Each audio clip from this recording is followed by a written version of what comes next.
Item ಯಾವುದೇ ಇರಲಿ try ಮಾಡಿ ಆಚಿ ಚಿಕನ್ ಮಸಾಲಾ.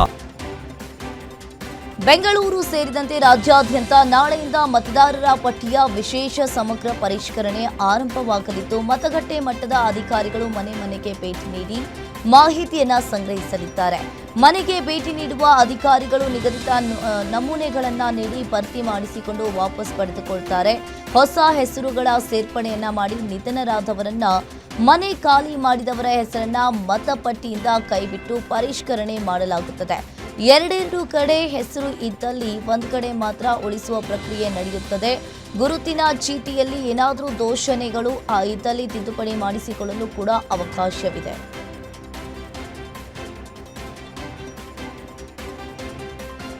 ಕರ್ನಾಟಕ ಸೇರಿದಂತೆ 5 ರಾಜ್ಯಗಳಲ್ಲಿ ನಾಳೆಯಿಂದ ಮತದಾರರ ಪಟ್ಟಿಯ ವಿಶೇಷ ತೀವ್ರ ಪರಿಷ್ಕರಣೆ ನಡೆಯಲಿದೆ. ಮೈಸೂರಿನಲ್ಲಿ ಎಸ್ಐಆರ್ ಜಾಗೃತಿ ಸಮಾವೇಶ ಆಯೋಜನೆ ಮಾಡಲಾಗಿತ್ತು. ಇನ್ನು ಸಮಾವೇಶದಲ್ಲಿ ಮಾತನಾಡಿದ ಮಾಜಿ ಸಿಎಂ ಸಿದ್ದರಾಮಯ್ಯ, ಎಸ್ಐಆರ್ ವೇಳೆ ಕಾಂಗ್ರೆಸ್ ಕಾರ್ಯಕರ್ತರು ಎಚ್ಚರ ತಪ್ಪಬಾರದು. ಎಸ್ಐಆರ್ ಗಂಭೀರವಾಗಿ ಪರಿಗಣಿಸದಿದ್ರೆ ನಿಮ್ಮ ಮಾರಣ ಹೋಮ ನಿಶ್ಚಿತ. ಕಾಂಗ್ರೆಸ್ ಕಾರ್ಯಕರ್ತರು ಮೈಮರೆತ್ರೆ ಬಿಜೆಪಿಯವರು ಮುಗಿಸ್ತಾರೆ. ನಿಮ್ಮ ರಾಜಕೀಯ ಭವಿಷ್ಯ ಚೆನ್ನಾಗಿರಬೇಕು ಅಂತ ಹೇಳಿದ್ರೆ ಮತಪಟ್ಟಿ ವಿಶೇಷ ಸಮಗ್ರ ಪರಿಷ್ಕರಣೆಯನ್ನ ಗಂಭೀರವಾಗಿ ಪರಿಗಣಿಸಿ ಅಂತ ಎಚ್ಚರಿಕೆಯನ್ನ ನೀಡಿದ್ದಾರೆ. ಬಿಡದಿ ಟೌನ್ಶಿಪ್ ವಿರುದ್ಧ ದಳಪತಿಗಳ ಸಮರ ತೀವ್ರಗೊಂಡಿದೆ. ಬಿಡದಿ ಟೌನ್ಶಿಪ್ ಬಗ್ಗೆ ಕುಮಾರಸ್ವಾಮಿ ಪ್ರತಿಕ್ರಿಯಿಸಿದ್ದಾರೆ. ಬೆಂಗಳೂರಿನಲ್ಲಿ ಮಾತನಾಡಿದ ಅವರು, ಟೌನ್ಶಿಪ್ ಹೆಸರಲ್ಲಿ ಹಣ ಮಾಡೋಕೆ ಮುಂದಾಗಿದ್ದಾರೆ. ಇನ್ನು ಸರ್ಕಾರಕ್ಕೆ ರೈತರ ಏಳಿಗೆ ಬೇಕಿಲ್ಲ, ರೈತರ ಪರವಾಗಿ ನಾನಿದ್ದೇನೆ, ಕೋರ್ಟ್ಗೂ ಹೋಗಲು ತಯಾರಿ ನಡೆಸ್ತಾ ಇದ್ದೇವೆ. ಸರ್ಕಾರಿ ಭೂಮಿ ಹಲವು ಕಡೆ ಇದೆ, ಅದನ್ನ ರಕ್ಷಣೆ ಮಾಡಿ, ಸರ್ಕಾರಿ ಜಾಗಗಳನ್ನ ರಕ್ಷಿಸಿ ಅಭಿವೃದ್ಧಿ ಮಾಡಲಿ ಅಂತ ಹೇಳಿದ್ದಾರೆ. ಪ್ರದೀಪ್ ಈಶ್ವರ್ಗೆ ಚಪ್ಪಲಿ ಎಸೆತದ ಕುರಿತು ಕೇಂದ್ರ ಸಚಿವ ಎಚ್.ಡಿ. ಕುಮಾರಸ್ವಾಮಿ ಪ್ರತಿಕ್ರಿಯಿಸಿದ್ದಾರೆ. ಬೆಂಗಳೂರಿನಲ್ಲಿ ಮಾತನಾಡಿದ ಅವರು, ಪ್ರಚೋದನೆ ಮಾಡಲೆಂದೇ ಒಂದು ಗುಂಪು ಕೆಲಸವನ್ನ ಮಾಡ್ತಾ ಇದೆ. ಯಾರು ನಮ್ಮ ಕಾರ್ಯಕರ್ತರು ಉದ್ವೇಗಕ್ಕೆ ಒಳಗಾಗಬೇಡಿ. ಚಪ್ಪಲಿ ಎಸೆಯೋದು ನಮ್ಮ ಸಂಸ್ಕೃತಿ ಅಲ್ಲವೇ ಅಲ್ಲ. ಯಾರ ವಿರುದ್ಧವೂ ಧಿಕ್ಕಾರವನ್ನ ಕೂಗೋದು ಬೇಡ. ಸಮಾಜದಲ್ಲಿ ಅಶಾಂತಿ ಉಂಟು ಮಾಡೋದು ಬೇಡ. ಪ್ರದೀಪ್ ಈಶ್ವರ್ ನಡವಳಿಕೆಗೆ ನನ್ನ ನಮಸ್ಕಾರ ಅಂತ ಕೈ ಮುಗಿದು ಟೀಕಿಸಿದ್ದಾರೆ.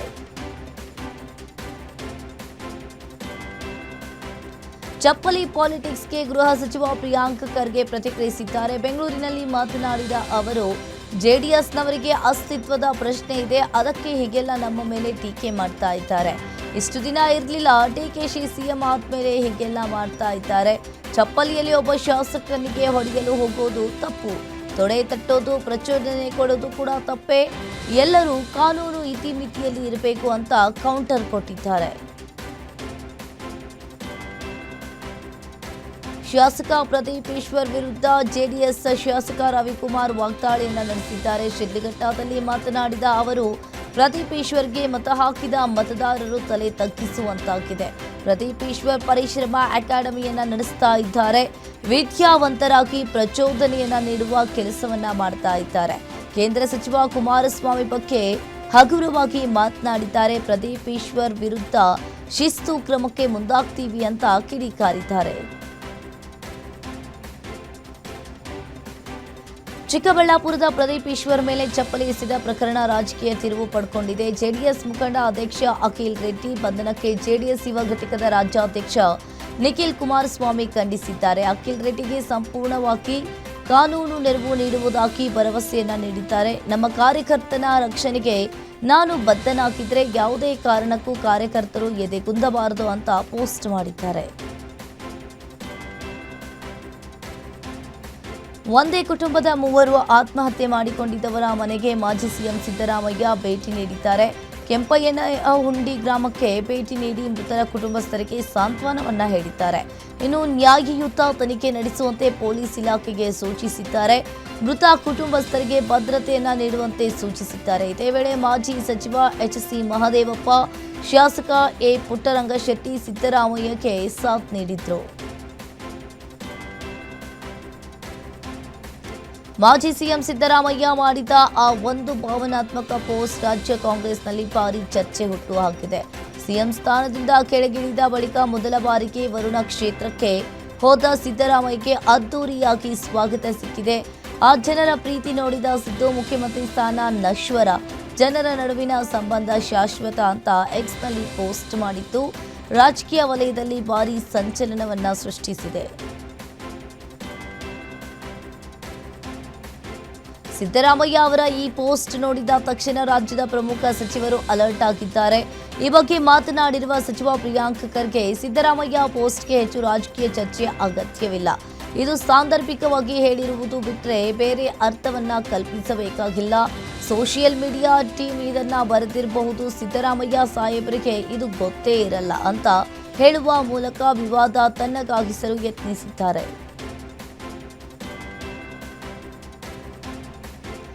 ಮೈಸೂರಿನಲ್ಲಿ ಮಾಜಿ ಮುಖ್ಯಮಂತ್ರಿ ಸಿದ್ದರಾಮಯ್ಯ ಅವರ ನಿವಾಸದಲ್ಲಿ ಭರ್ಜರಿ ಭೋಜನ ಕೂಟ ಏರ್ಪಡಿಸಲಾಗಿದೆ. ಮುಖ್ಯಮಂತ್ರಿ ಸ್ಥಾನದಿಂದ ಕೆಳಗಿಳಿದ ನಂತರ ಮೊದಲ ಬಾರಿಗೆ ಮೈಸೂರಿಗೆ ಆಗಮಿಸಿರುವ ಸಿದ್ದರಾಮಯ್ಯ ಅವರು ತಮ್ಮ ಟಿಕೆ ಬಡಾವಣೆಯ ನಿವಾಸದಲ್ಲಿ ಕಾಂಗ್ರೆಸ್ ನಾಯಕರಿಗೆ ಹಾಗೂ ಎಸ್ಐಆರ್ ಸಮಾವೇಶಕ್ಕೆ ಆಗಮಿಸಿರುವ ಪ್ರಮುಖ ನಾಯಕರಿಗಾಗಿ ಪಾಡೂಟದ ವ್ಯವಸ್ಥೆಯನ್ನ ಮಾಡಿದ್ರು. ಒಳ ಮೀಸಲಾತಿ ಕುರಿತು ಬಿಜೆಪಿ ಶಾಸಕ ಚಂದ್ರು ಲಮಾಣಿ ಅಸಮಾಧಾನವನ್ನ ವ್ಯಕ್ತಪಡಿಸಿದ್ದಾರೆ. ಕಲಬುರಗಿಯಲ್ಲಿ ಮಾತನಾಡಿದ ಅವರು, ಕಾಂಗ್ರೆಸ್ ಸರ್ಕಾರದಿಂದ ಬಂಜಾರ ಸಮುದಾಯಕ್ಕೆ ಅನ್ಯಾಯವಾಗಿದೆ. ವಿವಿಧ ಜಾತಿಗಳ ಮೀಸಲಾತಿಯಲ್ಲೂ ಕೂಡ ಅನ್ಯಾಯ ಮಾಡಿದ್ದಾರೆ. ಮುಂದಿನ ದಿನಗಳಲ್ಲಿ ಜನರು ಕಾಂಗ್ರೆಸ್ ಸರ್ಕಾರಕ್ಕೆ ಬುದ್ಧಿ ಕಲಿಸುತ್ತಾರೆ. ಸರ್ಕಾರದ ವಿರುದ್ಧ ಬಹುದೊಡ್ಡ ಹೋರಾಟ ಮಾಡ್ತೀವಿ ಅಂತ ಎಚ್ಚರಿಕೆಯನ್ನ ನೀಡಿದ್ದಾರೆ. ಹುಕ್ಕೇರಿಯಲ್ಲಿ ತ್ರಿಶೂಲ ದೀಕ್ಷಾ ಕಾರ್ಯಕ್ರಮಕ್ಕೆ ನಿರ್ಬಂಧ ಹೇರಿರುವುದನ್ನು ಖಂಡಿಸಿದ ಶ್ರೀರಾಮ ಸೇನೆಯ ಸಂಸ್ಥಾಪಕ ಪ್ರಮೋದ್ ಮುತಾಲಿಕ್ 1 ತಿಂಗಳ ಹಿಂದೆಯೇ ಪೊಲೀಸ್ ಅನುಮತಿ ಪಡೆದಿದ್ದರೂ ಕೊನೆ ಕ್ಷಣದಲ್ಲಿ ನೋಟಿಸ್ ನೀಡಿ ಕಾರ್ಯಕ್ರಮವನ್ನು ತಡೆದಿದ್ದಾರೆ. ನೋಟಿಸ್ಗಳಿಗೆ ಹೆದರೋದಿಲ್ಲ, ಹೈಕೋರ್ಟ್ ಮೊರೆ ಹೋಗಿ ಕೋರ್ಟ್ ಅನುಮತಿಯನ್ನ ಪಡೆದು ಮತ್ತೆ ತ್ರಿಶೂಲ ದೀಕ್ಷೆ ನಡೆಸ್ತೀವಿ ಅಂತ ಹೇಳಿದ್ರು. ಹಿಂದೂ ಮಹಿಳೆಯರ ರಕ್ಷಣೆ ಮತ್ತು ಜಾಗೃತಿ ಈ ಕಾರ್ಯಕ್ರಮದ ಉದ್ದೇಶ. ಮಾಕ್ರಮ ಬಾಂಗ್ಲಾದೇಶ ನುಸುಳುಕೋರರ ವಿರುದ್ಧ ಹೋರಾಟ ಮುಂದುವರಿಸುವುದಾಗಿ ತಿಳಿಸಿದ್ರು.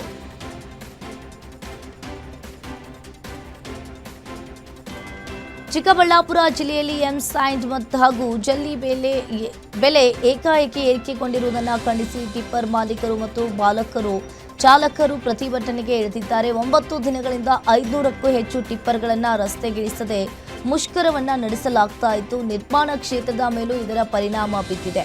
1 ಟನ್ ಎಂಸೈಂಡ್ ಮತ್ತು ಜಲ್ಲಿಯ ಮೇಲೆ ಏಕಾಏಕಿ ₹130 ಹೆಚ್ಚಳ ಮಾಡಿರುವುದನ್ನು ಖಂಡಿಸಿ ಚಾಲಕರು ಆಕ್ರೋಶವನ್ನ ವ್ಯಕ್ತಪಡಿಸಿದ್ದಾರೆ. ಬಸವ ಕಲ್ಯಾಣಕ್ಕಾಗಿ ಬಸವಾದಿ ಶರಣರ ಹೆಸರಿನಲ್ಲಿ ಬೃಹತ್ ಹಿಂದೂ ಸಮಾವೇಶವನ್ನು ಹಮ್ಮಿಕೊಳ್ಳಲಾಗಿದೆ. ಈ ಕಾರ್ಯಕ್ರಮವನ್ನು ಬಸವ ಕಲ್ಯಾಣ ಅಕ್ಕಮಹಾದೇವಿ ಕಾಲೇಜು ಮೈದಾನದಲ್ಲಿ ನಡೆಸಲಾಗ್ತಾ ಇದೆ. ಇನ್ನು ಸಮಾವೇಶಕ್ಕೆ ಕನ್ನೇರಿ ಮಠದ ಕಾಡಸಿದ್ದೇಶ್ವರ ಸ್ವಾಮೀಜಿ ನೇತೃತ್ವ ನೀಡಿದ್ದು 100ಕ್ಕೂ ಹೆಚ್ಚು ಸ್ವಾಮೀಜಿಗಳು ಹಾಗೂ ಮಠಾಧೀಶರು ಭಾಗವಹಿಸಿದ್ದಾರೆ. ಕರ್ನಾಟಕ ಮತ್ತು ಮಹಾರಾಷ್ಟ್ರ 2 ರಾಜ್ಯಗಳಿಂದ ಮಠಾಧೀಶರು ಹಾಗೂ ಬೀದರ್ ಜಿಲ್ಲೆಯ ವಿವಿಧ ಭಾಗಗಳಿಂದ ನೂರಾರು ಭಕ್ತರು ಆಗಮಿಸಿದ್ದಾರೆ. ಕಾರ್ಯಕ್ರಮಕ್ಕೆ ಸಸಿಗೆ ನೀರು ಹಾಕುವ ಮೂಲಕ ಚಾಲನೆಯನ್ನ ನೀಡಲಾಯಿತು. ಸೆಲ್ಫಿ ತೆಗೆಯಲು ಹೋಗಿದ್ದ ಉಪನ್ಯಾಸಕರೊಬ್ಬರು ಕಾಲು ಜಾರಿ ಪ್ರಪಾತಕ್ಕೆ ಬಿದ್ದು ಗಂಭೀರವಾಗಿ ಗಾಯಗೊಂಡಿರುವ ಘಟನೆ ತುಮಕೂರು ಜಿಲ್ಲೆಯ ದೇವರಾಯನದುರ್ಗ ಅರಣ್ಯ ಪ್ರದೇಶದಲ್ಲಿ ನಡೆದಿದೆ. ಅರಸೀಕೆರೆಯ ಕಾಲೇಜೊಂದರಲ್ಲಿ ಉಪನ್ಯಾಸಕರಾಗಿರುವ ಶಿವಪ್ರಸಾದ್ ಅವರು ಸ್ನೇಹಿತರೊಂದಿಗೆ ದೇವರಾಯನದುರ್ಗ ಅರಣ್ಯ ಪ್ರದೇಶಕ್ಕೆ ಪ್ರವಾಸಕ್ಕೆ ತೆರಳಿದ್ರು. ಈ ವೇಳೆ ಸೆಲ್ಫಿ ತೆಗೆಯಲು ಮುಂದಾದಾಗ ಕಾಲು ಜಾರಿ ಸುಮಾರು 15ರಿಂದ 20 ಅಡಿ ಆಳದ ಪ್ರಪಾತಕ್ಕೆ ಬಿದ್ದಿದ್ದಾರೆ. ಕೂಗಾಟ ಕೇಳಿ ಸ್ಥಳದಲ್ಲಿದ್ದವರು ತಕ್ಷಣ ಧಾವಿಸಿ ರಕ್ಷಣೆಯನ್ನ ಮಾಡಿ ಮೇಲಕ್ಕೆ ಕರೆತಂದಿದ್ದಾರೆ.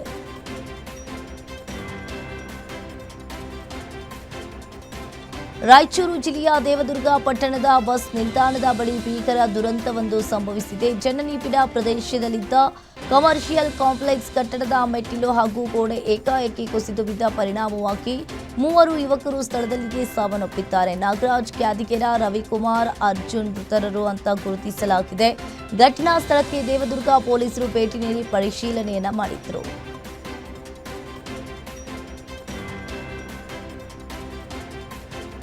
ಕಾರವಾರದಲ್ಲಿ ಮತ್ತೆ ಬಾಂಬ್ ಬೆದರಿಕೆ ಇಮೇಲ್ ಒಂದು ಆತಂಕವನ್ನ ಸೃಷ್ಟಿಸಿದೆ. ಕೇವಲ 4 ದಿನಗಳ ಅಂತರದಲ್ಲಿ 2ನೇ ಬಾರಿ ಜಿಲ್ಲಾ ಮತ್ತು ಸತ್ರ ನ್ಯಾಯಾಲಯಕ್ಕೆ ಬೆದರಿಕೆ ಸಂದೇಶ ಬಂದಿತ್ತು. ನ್ಯಾಯಾಲಯದ ಭದ್ರತೆ ಕುರಿತು ಆತಂಕ ಹೆಚ್ಚಿಸಿದೆ. ಕೋರ್ಟ್ ಈ ಸೇವಾ ಕೇಂದ್ರದಲ್ಲಿ 5 ಡೈನಾಮೈಟ್ ಬಾಂಬ್ಗಳನ್ನು ಇರಿಸಲಾಗಿದೆ ಅಂತ ಇಮೇಲ್ನಲ್ಲಿ ಉಲ್ಲೇಖಿಸಲಾಗಿದೆ. ಇನ್ನು ನ್ಯಾಯಾಧೀಶರನ್ನ ಸುರಕ್ಷಿತ ಸ್ಥಳಕ್ಕೆ ಸ್ಥಳಾಂತರಿಸುವಂತೆ ಎಚ್ಚರಿಕೆಯನ್ನ ನೀಡಲಾಗಿದೆ. ತುಮಕೂರಿನಲ್ಲಿ ಪಾಗಲ್ ಪ್ರೇಮಿ ಸ್ಫೋಟಕ್ಕೆ ಪ್ರಕರಣಕ್ಕೆ ಈಗ ಬಿಗ್ ಟ್ವಿಸ್ಟ್ ಸಿಕ್ಕಿದೆ. ಇನ್ನು ಕಾರಿನಲ್ಲೇ ನಾಡ ಬಾಂಬ್ ಸ್ಫೋಟಿಸಿಕೊಂಡು ಆತ್ಮಹತ್ಯೆ ಮಾಡಿಕೊಂಡ ಪ್ರೇಮಿ ನಾಗೇಂದ್ರನ ಬಗ್ಗೆ ನೊಂದ ಯುವತಿ ರಮ್ಯಾ ಒಂದೊಂದೇ ಮಾಹಿತಿಯನ್ನು ಬಿಚ್ಚಿಟ್ಟಿದ್ದಾರೆ. 4 ಪುಟಗಳ ದೂರು ಸಲ್ಲಿಸಿರುವ ಯುವತಿ ರಮ್ಯಾ ಕಳೆದ 6 ವರ್ಷಗಳ ಪ್ರೀತಿಯ ಬಗ್ಗೆ ಸಂಪೂರ್ಣವಾಗಿ ಮಾಹಿತಿಯನ್ನು ಬಿಚ್ಚಿಟ್ಟಿದ್ದಾರೆ. ಆಕೆ ನೀಡಿದ ದೂರಿನ ಮೇರೆಗೆ ಕೊಲೆ ಯತ್ನ ಹಾಗೂ ಸ್ಫೋಟಕ ವಸ್ತುಗಳ ಕಾಯ್ದೆಯಡಿ ಕಳ್ಳಂಬೆಳ್ಳ ಪೊಲೀಸ್ ಠಾಣೆಯಲ್ಲಿ ಪ್ರಕರಣ ದಾಖಲಾಗಿದೆ. ಬೆಂಗಳೂರಿನಲ್ಲಿ ಮತ್ತೊಂದು ಅಗ್ನಿ ಅನಾಹುತ ಸಂಭವಿಸಿದೆ. ಬೊಮ್ಮಸಂದ್ರ ಕೈಗಾರಿಕಾ ಪ್ರದೇಶದಲ್ಲಿರುವ ಪ್ರಸಿದ್ಧ ಕೆಮಿಕಲ್ ಕಾರ್ಖಾನೆಯೊಂದರಲ್ಲಿ ಬೆಂಕಿ ಹೊತ್ತಿಕೊಂಡಿದ್ದು ಇಡೀ ಆವರಣವೆಲ್ಲ ದಟ್ಟ ಹೊಗೆಯಿಂದ ಆವೃತವಾಗಿದೆ. ಬೊಮ್ಮಸಂದ್ರ ಇಂಡಸ್ಟ್ರಿಯಲ್ ಏರಿಯಾದಲ್ಲಿರುವ ದಿವ್ಯ ಇಂಪೋರ್ಟರ್ಸ್ ಎಂಬ ಆಸಿಡ್ ಹಾಗೂ ಥಿನ್ನರ್ ತಯಾರಿಕಾ ಘಟಕದಲ್ಲಿ ಈ ದುರಂತ ನಡೆದಿದೆ. ರಾಸಾಯನಿಕ ಪದಾರ್ಥಗಳು ಇದ್ದಿದ್ದರಿಂದ ಕ್ಷಣಾರ್ಧದಲ್ಲಿ ಬೆಂಕಿ ಇಡೀ ಫ್ಯಾಕ್ಟರಿಗೆ ವ್ಯಾಪಿಸಿದೆ. ಯಾವುದೇ ಪ್ರಾಣಾಪಾಯ ಸಂಭವಿಸಿಲ್ಲ. ರಾಯಚೂರು ಜಿಲ್ಲೆಯ ದೇವದುರ್ಗ ತಾಲೂಕಿನ ಗುಂಟ್ರಾಳ ಗ್ರಾಮದಲ್ಲಿ ಕಿಡಿಗೇಡಿಗಳ ದುಷ್ಕೃತ್ಯಕ್ಕೆ ಸರ್ಕಾರಿ ಶಾಲೆ ಬೆಂಕಿಗಾಹುತಿಯಾಗಿದೆ. ಶಾಲೆಯ ಬೀಗ ಮುರಿದು ಒಳನುಗ್ಗಿ ದುಷ್ಕರ್ಮಿಗಳು ಬೆಂಕಿ ಹಚ್ಚಿದ್ದು ಬಡ ವಿದ್ಯಾರ್ಥಿಗಳ ಶಾಲಾ ಸಮವಸ್ತ್ರಗಳು ಹಾಗೂ ಪಠ್ಯ ಪುಸ್ತಕಗಳು ಸುಟ್ಟು ಕರಕಲಾಗಿವೆ. ಶಾಲಾ ಆವರಣದಲ್ಲಿ ಅನೈತಿಕ ಚಟುವಟಿಕೆ ನಡೆಸದಂತೆ ಬುದ್ಧಿವಾದ ಹೇಳಿದ್ದಕ್ಕೆ ಬೆಂಕಿ ಹಚ್ಚಿದ್ದಾರೆ. ಇನ್ನು ತಪ್ಪಿತಸ್ಥರನ್ನ ಕೂಡಲೇ ಬಂಧಿಸಿ ಕಠಿಣ ಕ್ರಮ ಕೈಗೊಳ್ಳುವಂತೆ ಗ್ರಾಮಸ್ಥರು ಒತ್ತಾಯಿಸಿದ್ದಾರೆ. ಗಬ್ಬೂರು ಪೊಲೀಸ್ ಠಾಣಾ ವ್ಯಾಪ್ತಿಯಲ್ಲಿ ಪ್ರಕರಣ ದಾಖಲಾಗಿದೆ.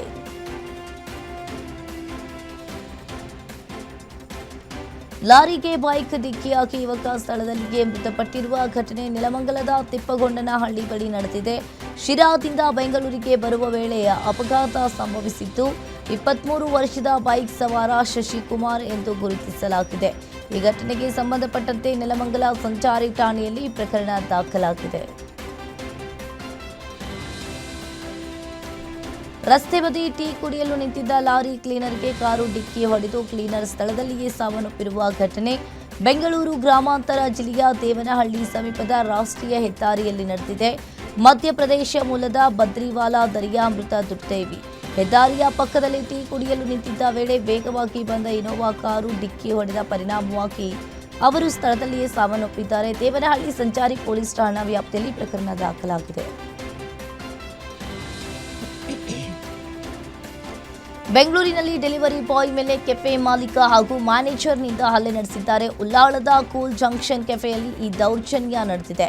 ಹೋಟೆಲ್ ಸಿಬ್ಬಂದಿ ಆ್ಯಪ್ನಲ್ಲಿ ಫುಡ್ ರೆಡಿ ಅಂತ ಆಪ್ಷನ್ ಅನ್ನು ಕೊಟ್ಟಿದ್ರು. ಆದರೆ ಡೆಲಿವರಿ ಬಾಯ್ ಆರ್ಡರ್ ಪಿಕ್ ಮಾಡಲು ಬಂದಾಗ ಇನ್ನೂ ರೆಡಿ ಇಲ್ಲ, ಕಾಯಿರಿ ಅಂತ ಹೇಳಿದ್ದಾರೆ. ರೆಡಿ ಇಲ್ಲದಿದ್ದರೆ ಆ್ಯಪ್ನಲ್ಲಿ ಯಾಕೆ ಸುಳ್ಳು ಹೇಳಿದ್ರಿ ಅಂತ ಪ್ರಶ್ನಿಸಿದ್ದಕ್ಕೆ ಮಾಲೀಕ ಮತ್ತು ಮ್ಯಾನೇಜರ್ ಸೇರಿ ಡೆಲಿವರಿ ಬಾಯ್ಗೆ ಹಲ್ಲೆ ಮಾಡಿದ್ದಾರೆ. ಸದ್ಯ ಜ್ಞಾನಭಾರತಿ ಪೊಲೀಸರು ತನಿಖೆಯನ್ನು ಕೈಗೊಂಡಿದ್ದಾರೆ.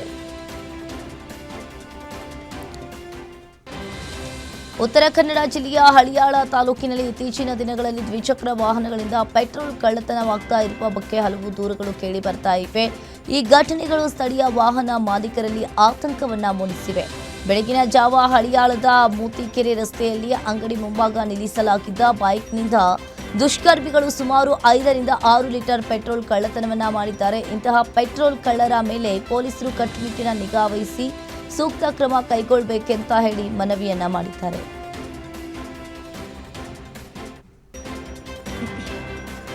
ಗಂಡು ಮಗು ಹುಟ್ಟಿದ ಸಂಭ್ರಮಕ್ಕೆ ಪಾರ್ಟಿ ಕೊಡಲಿಲ್ಲ ಎಂಬ ಕಾರಣಕ್ಕೆ ಕೊಲೆಯಾಗಿದೆ. ಘಟನೆ ಬೆಳಗಾವಿ ಜಿಲ್ಲೆಯ ಬೈಲಹೊಂಗಲ ತಾಲೂಕಿನ ವಣ್ಣೂರು ಗ್ರಾಮದಲ್ಲಿ ನಡೆದಿದೆ. ಗ್ರಾಮದಲ್ಲಿ ಹನುಮಂತ ಯಮನಪ್ಪ ಇಟಗಿ ಕೊಲೆಯಾದ ದುರ್ದೈವಿ. ಆರೋಪಿ ವಿಶ್ವನಾಥ್ ಪೂಜಾರಿ ತನ್ನ ಸ್ನೇಹಿತನಾಗಿದ್ದು ಗಂಡು ಮಗು ಹುಟ್ಟಿದ ಹಿನ್ನೆಲೆಯಲ್ಲಿ ಪಾರ್ಟಿ ನೀಡುವ ವಿಚಾರವಾಗಿ ಇಬ್ಬರ ನಡುವೆ ಮಾತಿನ ಚಕಮಕಿಯಾಗಿದೆ. ಇದರಿಂದ ಆಕ್ರೋಶಗೊಂಡ ವಿಶ್ವನಾಥ್ ಕಲ್ಲಿನಿಂದ ಹನುಮಂತನ ತಲೆಗೆ ಹೊಡೆದಿದ್ದಾನೆ. ತೀವ್ರ ರಕ್ತಸ್ರಾವದಿಂದ ಸ್ಥಳದಲ್ಲಿಯೇ ಕುಸಿದು ಮೃತಪಟ್ಟಿದ್ದಾರೆ.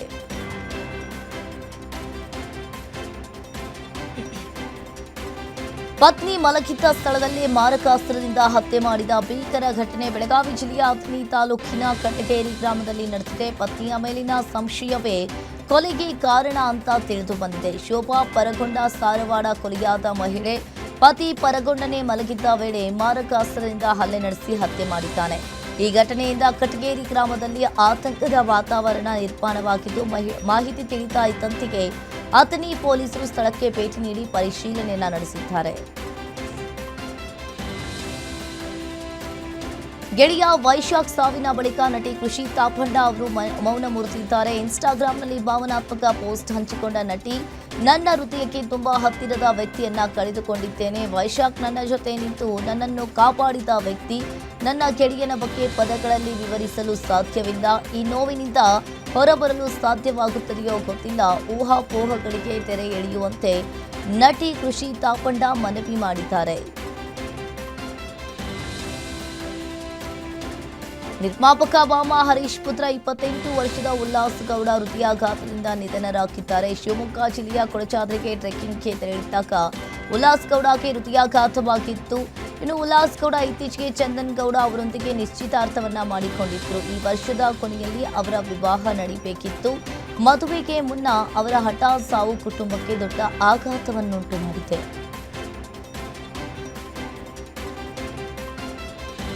ಅಂತಾರಾಷ್ಟ್ರೀಯ ಮಾದಕ ದ್ರವ್ಯ ವಿರೋಧಿ ಸಪ್ತಾಹ ಹಿನ್ನೆಲೆಯಲ್ಲಿ ಮಂಡ್ಯ ಜಿಲ್ಲೆಯಲ್ಲಿ ವಶಪಡಿಸಿಕೊಂಡಿರುವ ಎಲ್ಲ ಮಾದಕ ವಸ್ತುಗಳನ್ನು ನಾಶಪಡಿಸಿದ್ದಾರೆ. ಮಂಡ್ಯ ಎಸ್ಪಿ ಶೋಭಾರಾಣಿ ಸಮ್ಮುಖದಲ್ಲಿ ಗಾಂಜಾ ಸೇರಿ ಇತರ ಮಾದಕ ವಸ್ತುಗಳನ್ನು ನಾಶ ಮಾಡಲಾಗಿದೆ. ಮಾದಕ ವಸ್ತುಗಳನ್ನು ಮೈಸೂರಿನ ಗುಜ್ಜೇಗೌಡನಪುರ ಗ್ರಾಮದ ಬಯೋತ್ಯಾಜ್ಯ ನಾಶ ಘಟಕದಲ್ಲಿ ನಾಶ ಮಾಡಲಾಗಿದೆ. 136 ಕೆಜಿ ಗಾಂಜಾ, 57 ಗ್ರಾಂ MDMA ಮಾದಕ ಪದಾರ್ಥವನ್ನು ನಾಶಪಡಿಸಲಾಗಿದೆ.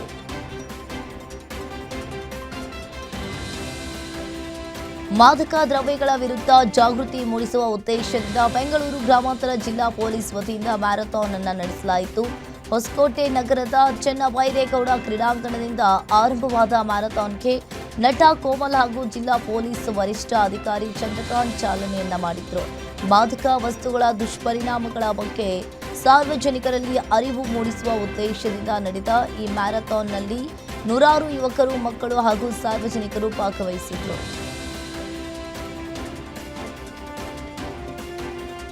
ಪಿಸ್ತೂಲ್ನಿಂದ ಹಲ್ಲೆ ನಡೆಸಿ ಗಾಳಿಯಲ್ಲಿ ಗುಂಡು ಹಾರಿಸಿದ ಮಾಜಿ ರೌಡಿ ಶೀಟರ್ನನ್ನ ಪೊಲೀಸರು ಬಂಧಿಸಿದ್ದಾರೆ. ಜಮೀನು ಲೀಸ್ ವಿಚಾರಕ್ಕೆ ಉಂಟಾದ ವಾಗ್ವಾದವೇ ಈ ಘಟನೆಗೆ ಕಾರಣವಾಗಿದೆ. ಹೊನ್ನಾಘಟ್ಟ ಗ್ರಾಮದ ಚೆಲುವಣ್ಣ ಅವರ ಜಮೀನನ್ನ ಲೀಸ್ಗೆ ಪಡೆದು ಕೃಷಿ ಮಾಡ್ತಾ ಇದ್ದ ವಿನೋದ್ ತೋಟಕ್ಕೆ ತೆರಳುತ್ತಾ ಇದ್ದ ವೇಳೆ ಪಕ್ಕದ ಜಮೀನಿನ ಮಾಲೀಕ ಹಾಗೂ ಮಾಜಿ ರೌಡಿ ಶೀಟರ್ ನರಸಿಂಹಮೂರ್ತಿ ಪಿಸ್ತೂಲ್ ಅನ್ನ ಹಿಡಿದು ವಾಹನವನ್ನ ಅಡ್ಡಗಟ್ಟಿದ್ದಾನೆ. ವಿನೋದ್ ಅವರ ವಾಹನದ ಮೇಲೆ 7 ರಿಂದ 8 ಬಾರಿ ಗುಂಡು ಹಾರಿಸಿದ್ದಾನೆ. ಆತಂಕಗೊಂಡ ವಿನೋದ್ ಸ್ಥಳದಿಂದ ತಪ್ಪಿಸಿಕೊಂಡು ತಕ್ಷಣ 112ಕ್ಕೆ ಕರೆ ಮಾಡಿ ಪೊಲೀಸರಿಗೆ ಮಾಹಿತಿಯನ್ನು ನೀಡಿದ್ದಾರೆ. ಕೂಡಲೇ ಸ್ಥಳಕ್ಕೆ ಧಾವಿಸಿದ ಪೊಲೀಸರು ಆರೋಪಿಯ ಬಳಿ ಇದ್ದ ಪಿಸ್ತೂಲ್ ಅನ್ನು ವಶಪಡಿಸಿಕೊಂಡಿದ್ದಾರೆ. ಮೈಸೂರು ಜಿಲ್ಲೆಯಲ್ಲಿ ಮತ್ತೆ ಹುಲಿ ಉಪಟಳ ಮುಂದುವರೆದಿದ್ದು ಕರುವಿನ ಬಲಿ ಪಡ್ಕೊಂಡಿದೆ. ಈ ಘಟನೆ ಸರಗೂರು ತಾಲೂಕಿನ ಹೆಗ್ಗನೂರು ಗ್ರಾಮದಲ್ಲಿ ನಡೆದಿದೆ. ಜಮೀನಿನಲ್ಲಿ ಹುಲ್ಲು ಮೇಯ್ತಾ ಇದ್ದ ಗಿರ್ತಳಿ ಕರುವನ್ನ ಹುಲಿ ದಾಳಿ ಮಾಡಿ ತಿಂದಿದೆ. ಶಿವಲಿಂಗು ಎಂಬ ರೈತರಿಗೆ ಸೇರಿದ ಈ ಕರು ಜಮೀನಿನಲ್ಲಿ ಮೇಯ್ತಾ ಇದ್ದ ವೇಳೆ ದಾಳಿಯನ್ನ ಮಾಡಿದೆ. ಈ ಘಟನೆಯಿಂದ ಸ್ಥಳೀಯ ರೈತರು ಆತಂಕವನ್ನ ವ್ಯಕ್ತಪಡಿಸಿದ್ದಾರೆ. ಅರಣ್ಯ ಇಲಾಖೆ ತಕ್ಷಣ ಕ್ರಮ ಕೈಗೊಳ್ಳುವಂತೆ ಗ್ರಾಮಸ್ಥರು ಆಗ್ರಹಿಸಿದ್ದಾರೆ.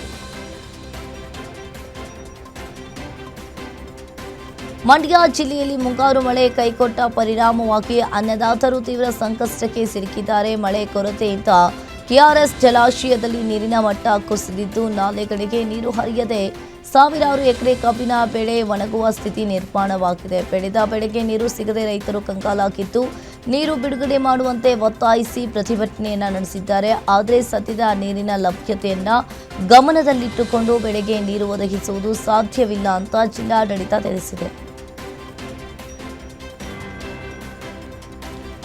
ರಾಜ್ಯದಲ್ಲಿ ಮುಂಗಾರು ಕೈಕೊಟ್ಟ ಪರಿಣಾಮವಾಗಿ ರೈತರ ಆತಂಕ ದಿನದಿಂದ ದಿನಕ್ಕೆ ಹೆಚ್ಚಾಗ್ತಾನೆ ಇದೆ. ಧಾರವಾಡ ಜಿಲ್ಲೆಯ ನವಲಗುಂದ ತಾಲೂಕಿನ ಬ್ಯಾಲ್ಯಾಳ ಗ್ರಾಮದಲ್ಲಿ ಮಳೆ ಇಲ್ಲದೆ ಒಣಗ್ತಾ ಇರುವ ಈರುಳ್ಳಿ ಬೆಳೆಯನ್ನು ರೈತರು ಟ್ರ್ಯಾಕ್ಟರ್ ಮೂಲಕ ನಾಶಪಡಿಸಿದ್ದಾರೆ. ಎಕರೆಗೆ 20 ರಿಂದ 25 ಸಾವಿರ ರೂಪಾಯಿಯವರೆಗೆ ವೆಚ್ಚ ಮಾಡಿ ಸಾಲ ಮಾಡಿ ಬಿತ್ತನೆಯನ್ನ ಮಾಡಿದ್ರು. ಮಳೆ ಬಾರದೆ ಹಾಕಿದ ಬಂಡವಾಳವು ಕೈತಪ್ಪಿ ಬೆಳೆ ಹಾಳಾಗಿದೆ ಅಂತ ರೈತರು ಕಣ್ಣೀರಿಟ್ಟಿದ್ದಾರೆ. ಸರ್ಕಾರ ತಕ್ಷಣ ಜಿಲ್ಲೆಯನ್ನ ಬರಪೀಡಿತ ಜಿಲ್ಲೆ ಅಂತ ಘೋಷಿಸಿ ಸೂಕ್ತ ಪರಿಹಾರವನ್ನ ನೀಡಬೇಕು ಅಂತ ಆಗ್ರಹಿಸಿದ್ದಾರೆ. ಬಾಗಲಕೋಟೆ ಜಿಲ್ಲೆಯಲ್ಲಿ ಕೃಷ್ಣಾ ನದಿ ಬತ್ತಿ ಹೋಗಿದ್ದು, ನೀರಿನ ಬಿಕ್ಕಟ್ಟು ದಿನದಿಂದ ದಿನಕ್ಕೆ ತೀವ್ರಗೊಳ್ತಾ ಇದೆ. ಜಿಲ್ಲೆಯ ಪ್ರಮುಖ ಜಲಮೂಲವಾದ ಹಿಪ್ಪರಗಿ ಬ್ಯಾರೇಜ್ ಡೆಡ್ ಸ್ಟೋರೇಜ್ ಮಟ್ಟಕ್ಕೆ ತಲುಪಿದ್ದು, ಜನರಲ್ಲಿ ಹಾಗೂ ರೈತರಲ್ಲಿ ಆತಂಕವನ್ನ ಹೆಚ್ಚಿಸಿದೆ. 6 ಟಿಎಂಸಿ ನೀರು ಸಂಗ್ರಹ ಸಾಮರ್ಥ್ಯ ಹೊಂದಿರುವ ಹಿಪ್ಪರಗಿ ಬ್ಯಾರೇಜ್ನಲ್ಲಿ ಸದ್ಯ ಕೇವಲ 0.84 ಟಿಎಂಸಿ ಡೆಡ್ ಸ್ಟೋರೇಜ್ ನೀರು ಮಾತ್ರ ಉಳಿದಿದೆ. ಬ್ಯಾರೇಜ್ ನೀರನ್ನೇ ಅವಲಂಬಿಸಿರುವ ರಬಕವಿ, ಪನಹಟ್ಟಿ, ಜಮಖಂಡಿ ಹಾಗೂ ಅಥಣಿ ಭಾಗಗಳಲ್ಲಿ ಕುಡಿಯುವ ನೀರಿನ ಸಮಸ್ಯೆ ಉಲ್ಬಣಗೊಂಡಿದೆ.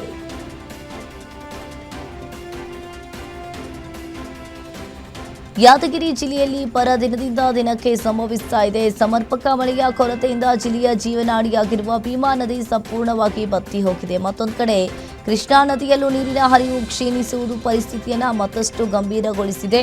ಯಾದಗಿರಿ ನಗರ ಸೇರಿ ಹಲವು ಗ್ರಾಮಗಳಲ್ಲಿ ಕುಡಿಯುವ ನೀರಿನ ಸಮಸ್ಯೆ ಎದುರಾಗಿದೆ. ನದಿ ನೀರನ್ನೇ ನಂಬಿ ಕೃಷಿ ಮಾಡ್ತಾ ಇರುವ ರೈತರು ಈಗ ಸಂಕಷ್ಟಕ್ಕೆ ಸಿಲುಕಿದ್ದಾರೆ. ಭತ್ತದ ನಾಟಿಗೆ ಸಿದ್ಧತೆ ನಡೆಸ್ತಾ ಇದ್ದಾಗ ನೀರಿನ ಅಭಾವದಿಂದ ಅನ್ನದಾತರು ಆತಂಕಕ್ಕೀಡಾಗಿದ್ದಾರೆ. ಯಾದಗಿರಿಯ ಹಲವು ಪ್ರದೇಶಗಳಲ್ಲಿ ಗುಡುಗು ಸಹಿತ ಭಾರೀ ಮಳೆಯಾಗಿದೆ. ಮಾಚನೂರು ಗ್ರಾಮದಲ್ಲಿ ಮನೆಯೊಳಗೆ ಮಳೆ ನೀರು ನುಗ್ಗಿದ್ದು, ಆಹಾರ ಧಾನ್ಯ ಸಂಪೂರ್ಣವಾಗಿ ಹಾನಿಯಾಗಿದೆ. ಕೋಳಿ ಫಾರಂಗೂ ಸಹ ಮಳೆ ನೀರು ನುಗ್ಗಿದ್ದು, ಭಾರೀ ಮಳೆಯಿಂದ ಗ್ರಾಮದ ರಸ್ತೆಗಳು ಜಲಾವೃತಗೊಂಡಿದೆ. ಉತ್ತರ ಕನ್ನಡ ಜಿಲ್ಲೆಯ ಕರಾವಳಿ ಭಾಗದಲ್ಲಿ ಕೇವಲ ಒಂದು ದಿನದಿಂದ ಅಬ್ಬರದ ಮಳೆಗೆ ಭಾರೀ ಅವಾಂತರ ಸೃಷ್ಟಿಯಾಗಿದೆ. ಪ್ರಸಿದ್ಧ ಗೋಕರ್ಣದ ಮಹಾಬಲೇಶ್ವರ ದೇವಸ್ಥಾನದ ಗರ್ಭಗುಡಿಗೆ ಮಳೆ ನೀರು ನುಗ್ಗುವ ಆತಂಕ ಎದುರಾಗಿದ್ದು, ಇತಿಹಾಸ ಪ್ರಸಿದ್ಧ ಆತ್ಮಲಿಂಗದ ಸ್ಪರ್ಶ ದರ್ಶನಕ್ಕೆ ಭಕ್ತರಿಗೆ ನಿರ್ಬಂಧ ಹೇರಲಾಗಿದೆ. ಚರಂಡಿ ಹೂಳು ತೆಗೆಯದ ಕಾರಣ ಇಡೀ ಗೋಕರ್ಣದ ಬೀದಿಗಳು ಹಳ್ಳದಂತಾಗಿದ್ದು, ನಿತ್ಯ ಮಹಾಪೂಜೆಗೆ ಅಡ್ಡಿಯಾಗಿದೆ. ಇನ್ನು ಮತ್ತೊಂದು ಕಡೆ ಕುಮಟಾ ತಾಲೂಕಿನ ಮಾಲಗಳ್ಳಿ ಸಮೀಪ ಕುಮಟಾ ಸಿದ್ದಾಪುರ ಸಂಪರ್ಕಿಸುವ ರಾಜ್ಯ ಹೆದ್ದಾರಿ ಸಂಪೂರ್ಣವಾಗಿ ಜಲಾವೃತಗೊಂಡಿದೆ. ಮುಂಗಾರು ಮಳೆಯ ಅಬ್ಬರದ ನಡುವೆಯೇ ಕರ್ನಾಟಕದಾದ್ಯಂತ ಮುಂದಿನ 7 ದಿನಗಳ ಕಾಲ ಭಾರೀ ಮಳೆಯಾಗಲಿದೆ ಅಂತ ಭಾರತೀಯ ಹವಾಮಾನ ಇಲಾಖೆ ಮುನ್ಸೂಚನೆಯನ್ನ ನೀಡಿದೆ. ಇಡೀ ರಾಜ್ಯದಾದ್ಯಂತ ಅಲ್ಲಲ್ಲಿ ಗುಡುಗು, ಸಿಡಿಲು ಮತ್ತು ಜೋರಾದ ಗಾಳಿಯೊಂದಿಗೆ ಹಗುರದಿಂದ ಸಾಧಾರಣ ಮಳೆಯಾಗಲಿದ್ದು, ಹಲವು ಜಿಲ್ಲೆಗಳಲ್ಲಿ ಭಾರೀ ಮಳೆಯಾಗುವ ಸಾಧ್ಯತೆ ಇದೆ. ನಾಳೆಯಿಂದ ರಾಜ್ಯದ ಕೆಲವು ಸ್ಥಳಗಳಲ್ಲಿ ಮಳೆಯ ತೀವ್ರತೆ ಮತ್ತಷ್ಟು ಹೆಚ್ಚಾಗಲಿದೆ ಅಂತ ಹೇಳಿದೆ. ಮುಂಬೈನಲ್ಲಿ ಭಾರೀ ಅನಾಹುತಕ್ಕೆ ಸಂಚು ರೂಪಿಸಿದ್ದ ಆರೋಪಿಯನ್ನ ಬಂಧಿಸಲಾಗಿದೆ. ಮೊಹರಂ ಮೆರವಣಿಗೆಯಲ್ಲಿ ಜನರಿಗೆ ಇಲಿ ಪಾಷಾಣ ತಿನ್ನಿಸುವ ಸಂಚು ರೂಪಿಸಲಾಗಿತ್ತು. ಬಂಧಿತನನ್ನ ಶಿಯಾ ಪಂಗಡಕ್ಕೆ ಸೇರಿದ ಫಯಾಜ್ ಪ್ರೇಮ್ಜಿ ಅಂತ ಹೇಳಿ ಗುರುತಿಸಲಾಗಿದೆ. ನೋವು ನಿವಾರಕ ಮಾತ್ರ ಅಂತ ನಂಬಿಸಿ ಇಲಿ ಪಾಷಾಣದ ಮಾತ್ರೆಗಳನ್ನು ಜನರಿಗೆ ನೀಡುವ ಯೋಜನೆ ರೂಪಿಸಿದ್ದ. ಇನ್ನು ಮಾತ್ರೆ ಸೇವಿಸಿದ್ದ ವ್ಯಕ್ತಿ ಅಸ್ವಸ್ಥಗೊಂಡ ಬಳಿಕ ಪ್ರಕರಣ ಬೆಳಕಿಗೆ ಬಂದಿದ್ದು, ತನಿಖೆ ನಡೆಸಿದ ಪೊಲೀಸರು ಆರೋಪಿಯನ್ನು ಬಂಧಿಸಿದ್ದಾರೆ. ಸೌದಿ ಅರೇಬಿಯಾದ ರಾಸ್ ತನೂರ ಪ್ರದೇಶದಲ್ಲಿ ಸೌದಿ ಅರಾಮ್ಸ್ಕೋ ಸಂಸ್ಥೆಗೆ ಸೇರಿದ ಹೆಲಿಕಾಪ್ಟರ್ ಪತನಗೊಂಡಿದ್ದು, 14 ಜನರು ಪ್ರಾಣವನ್ನ ಕಳೆದುಕೊಂಡಿದ್ದಾರೆ. ಈ ಹೆಲಿಕಾಪ್ಟರ್ ಸೌದಿ ಅರೇಬಿಯಾದ ಇಂಧನ ದೈತ್ಯ ಸಂಸ್ಥೆಯಾದ ಸೌದಿ ಅರಾಮ್ಕೋಗೆ ಸೇರಿದ್ದಾಗಿದೆ. ಮೃತಪಟ್ಟ ಎಲ್ಲ 14 ಜನರು ಸೌದಿ ಅರೇಬಿಯಾದ ನಾಗರಿಕರಾಗಿದ್ದಾರೆ ಅಂತ ಅಧಿಕಾರಿಗಳು ಖಚಿತಪಡಿಸಿದ್ದಾರೆ. ಇರಾನ್ ಮತ್ತು ಅಮೆರಿಕ ನಡುವಿನ ಉದ್ವಿಗ್ನತೆ ಮತ್ತೆ ತೀವ್ರಗೊಂಡಿದ್ದು, ಅಮೆರಿಕ ಮತ್ತೊಮ್ಮೆ ಇರಾನ್ನ ಸೇನಾ ನೆಲೆಗಳ ಮೇಲೆ ವೈಮಾನಿಕ ದಾಳಿ ನಡೆಸಿದೆ. ಇರಾನ್ ಸೇನೆಗೆ ಸೇರಿದ ಹಲವು ಪ್ರಮುಖ ಮೂಲ ಸೌಕರ್ಯಗಳನ್ನು ಗುರಿಯಾಗಿಸಲಾಗಿದೆ. ಒಟ್ಟು 10 ಸೇನಾ ಗುರಿಗಳ ಮೇಲೆ ನಿಖರ ದಾಳಿ ನಡೆಸಲಾಗಿದೆ. ಇರಾನ್ನ ವಾಯು ರಕ್ಷಣಾ ವ್ಯವಸ್ಥೆ, ಡ್ರೋನ್ ಸಂಗ್ರಹ ಕೇಂದ್ರಗಳು, ಸಂಪರ್ಕ ವ್ಯವಸ್ಥೆ, ಇತರ ಸೇನಾ ಮೂಲ ಸೌಕರ್ಯಗಳು ದಾಳಿಯ ಪ್ರಮುಖ ಗುರಿಯಾಗಿದ್ದು, ಈ ಕಾರ್ಯಾಚರಣೆಯ ವಿಡಿಯೋವನ್ನು ಕೂಡ ಬಿಡುಗಡೆ ಮಾಡಿದೆ. ಐರೋಪ್ಯ ದೇಶಗಳ ಪಾಲಿಗೆ ಈ ವರ್ಷದ ಬೇಸಿಗೆಯು ಘೋರವಾಗಿದ್ದು, ಸುಮಾರು 40ರಿಂದ 44 ಡಿಗ್ರಿವರೆಗಿನ ಬಿಸಿಲಿಗೆ ಜನ ಬಸವಳಿದು ಹೋಗಿದ್ದಾರೆ. ಇನ್ನು ಜೂನ್ 21ರ ನಂತರ ಫ್ರಾನ್ಸ್ ಒಂದರಲ್ಲಿ ಈವರೆಗೆ 1,000ಕ್ಕೂ ಹೆಚ್ಚು ಮಂದಿ ಸೇರಿ ಯುರೋಪ್ನಾದ್ಯಂತ 1,300 ಜನ ಬಿಸಿಲಿನಿಂದಾಗಿ ಸಾವನ್ನಪ್ಪಿದ್ದಾರೆ. ಮೃತರಲ್ಲಿ ಬಹುತೇಕರು 65 ವರ್ಷ ಮೇಲ್ಪಟ್ಟವರು. ಇದು ವಾಡಿಕೆಯ ಸಾವಿಗಿಂತ ಬಹು ಅಧಿಕವಾಗಿದೆ ಅಂತ ತಿಳಿದು ಬಂದಿದೆ.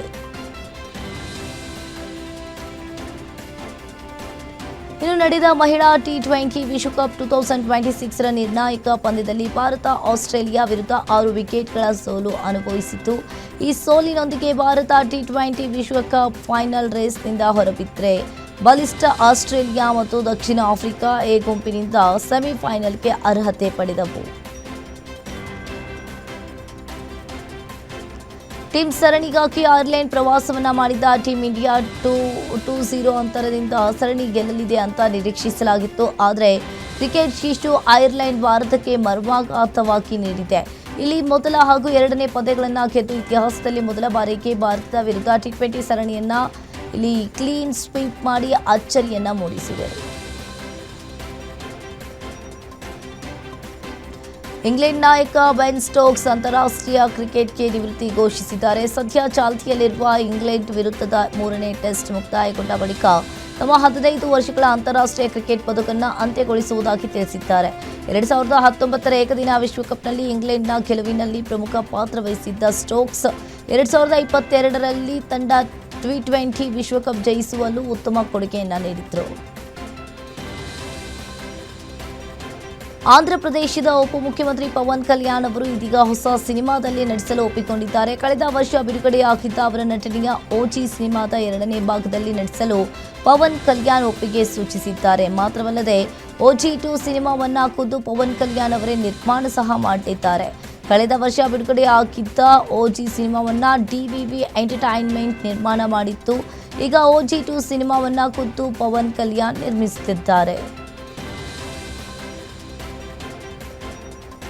ಕನ್ನಡದ ನಟಿ ಶರ್ಮಿಳಾ ಮಾಂಡ್ರೆ ತಮ್ಮ ನಿಶ್ಚಿತಾರ್ಥದ ಫೋಟೋಗಳನ್ನು ಸೋಷಿಯಲ್ ಮೀಡಿಯಾದಲ್ಲಿ ಹಂಚಿಕೊಂಡಿದ್ದಾರೆ. ತಮಿಳು ಚಿತ್ರರಂಗದ ಯಶಸ್ವಿ ನಿರ್ಮಾಪಕ ಸುದನ್ ಸುಂದರಂ ಜೊತೆ ಶರ್ಮಿಳಾ ಮಾಂಡ್ರೆ ನಿಶ್ಚಿತಾರ್ಥ ಆಗಿದೆ. ತುಂಬಾ ದಿನಗಳಿಂದ ಸ್ನೇಹಿತರಾಗಿದ್ದ ಸುದನ್ ಸುಂದರಂ ಮತ್ತು ಶರ್ಮಿಳಾ ಮಾಂಡ್ರೆ ಈಗ ಎಂಗೇಜ್ ಆಗಿ ಬದುಕಿನ ಹೊಸ ಚಾಪ್ಟರ್ ಆರಂಭಿಸಲು ರೆಡಿಯಾಗಿದ್ದಾರೆ. ಕುಟುಂಬಸ್ಥರು ಸ್ನೇಹಿತರ ಸಾಕ್ಷಿಯಾಗಿ ನಿಶ್ಚಿತಾರ್ಥ ನಡೆದಿದೆ. ಇನ್ನು ಮದುವೆ ಬಗ್ಗೆ ಏನು ಪ್ಲಾನ್ ಮಾಡಿಲ್ವಂತೆ, ಮುಂದಿನ ದಿನಗಳಲ್ಲಿ ಪ್ಲಾನ್ ಮಾಡುವುದಾಗಿ ಶರ್ಮಿಳಾ ಮಾಂಡ್ರೆ ಹೇಳಿದ್ದಾರೆ.